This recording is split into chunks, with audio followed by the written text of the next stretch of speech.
Hi guys, it's Katie, it's Tuesday, and you're watching Your Closet Case. I've made this video, at least I've tried, about 10 times, and I'm praying I get this one right, because if I don't, I might scream.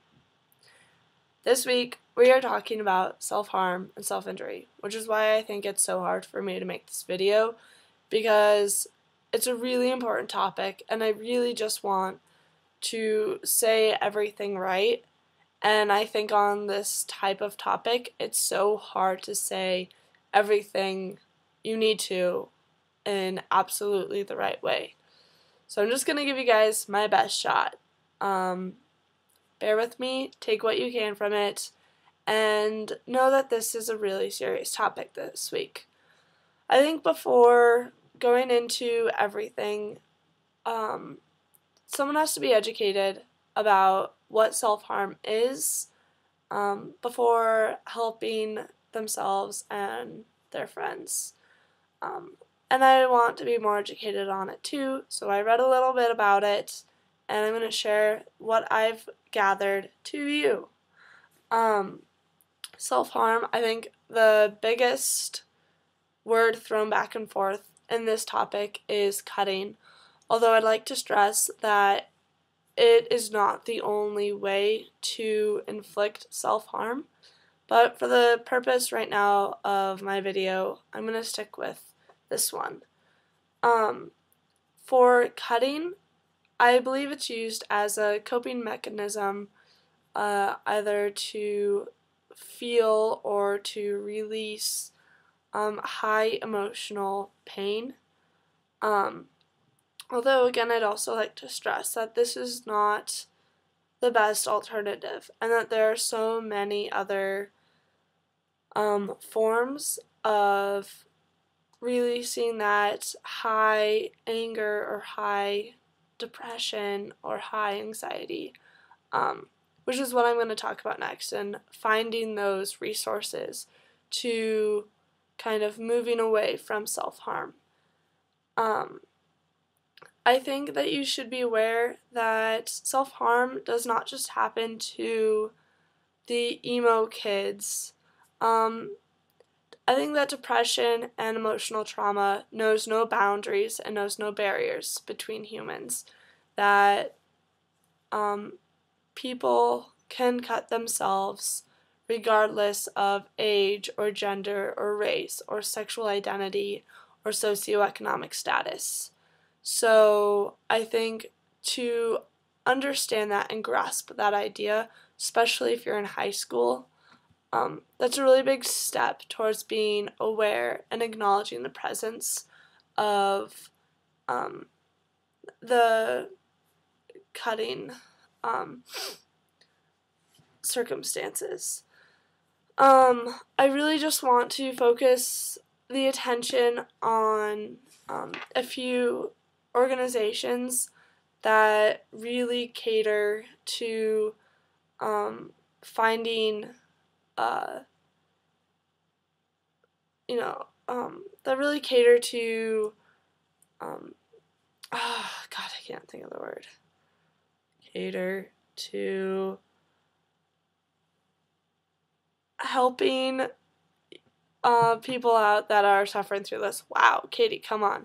Alright, the first one, I'm sure if you guys have ever seen a high school hallway, someone has bound to wear the shirt. To Write Love on Her Arms is a huge organization.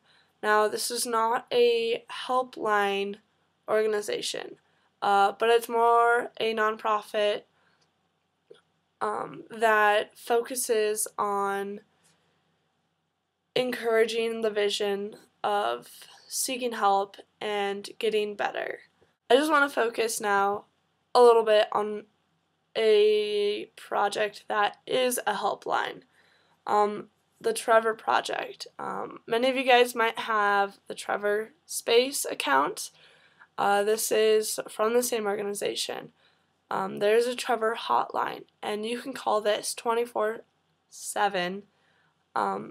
There's the number, and they are there to just talk. If you need to talk to someone, this is the phone to call. Also want to emphasize that the Trevor project is LGBT focused, but they will take any call and they are glad to receive them. Another one where if self-injury is becoming